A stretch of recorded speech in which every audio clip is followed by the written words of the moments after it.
चाचा चौधरी और 2 in 1। एक दिन चाचा चौधरी के घर पर डिप्पी और दीपू। डिप्पी एक ऑडियो कैसेट 2 in 1 के अंदर डालती है और उसका रिकॉर्डिंग ऑन करके घर से बाहर चली जाती है।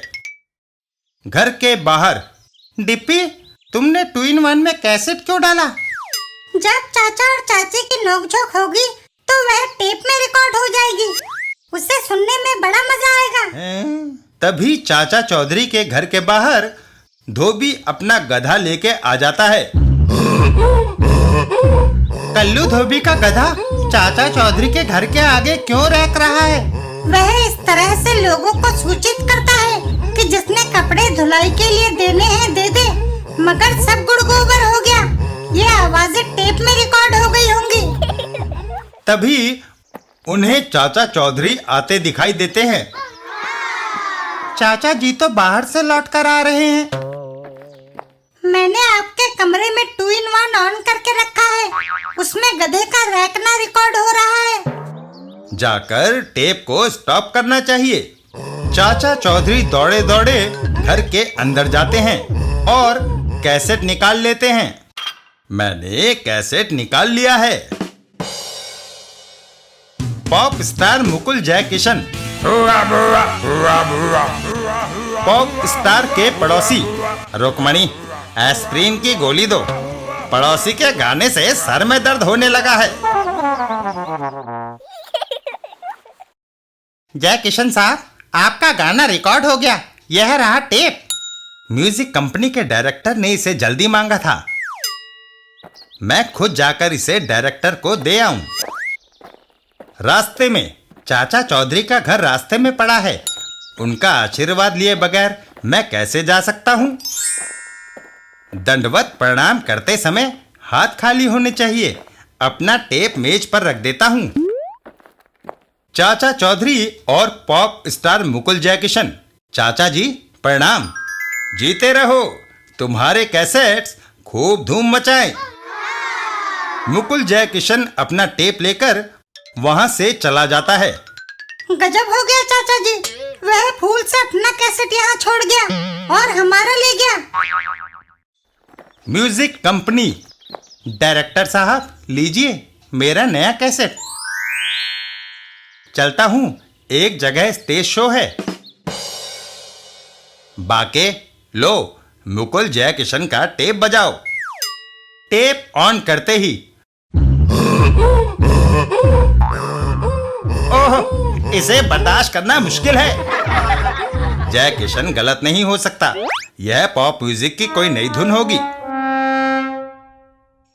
एक सप्ताह बाद, जयकिशन तुम्हारे 2 लाख कैसेट बिक चुके हैं, यह लो अपना चेक। कमाल है। ये सब चाचा चौधरी के आशीर्वाद का परिणाम है। चाचा चौधरी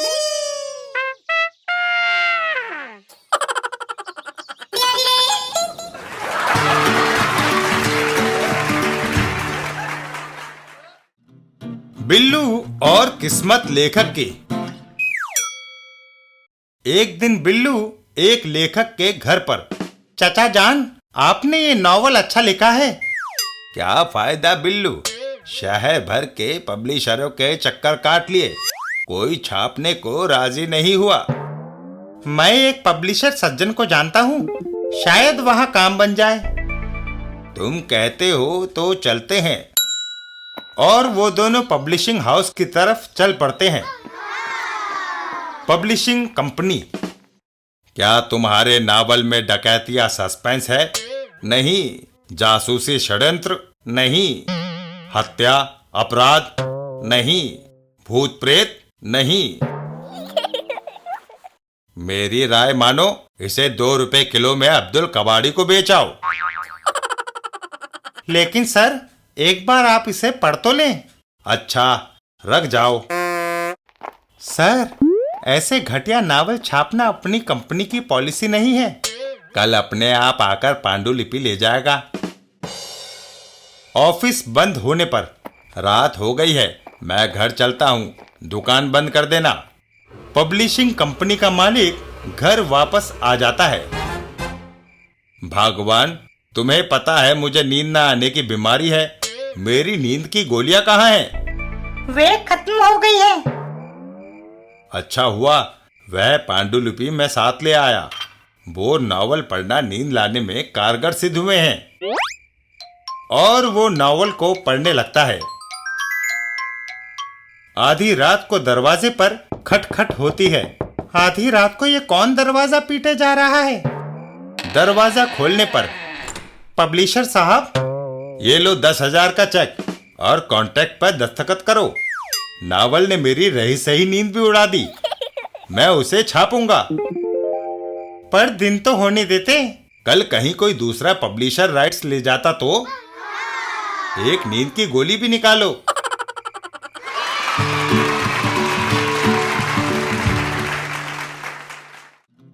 सोनी, संपत और जॉगिंग।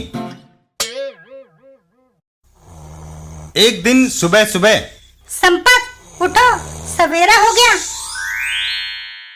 सवेरे जॉगिंग को जाना सेहत के लिए फायदेमंद है। सोनी, मुझे सोने दो। आज इतवार है, छुट्टी का दिन।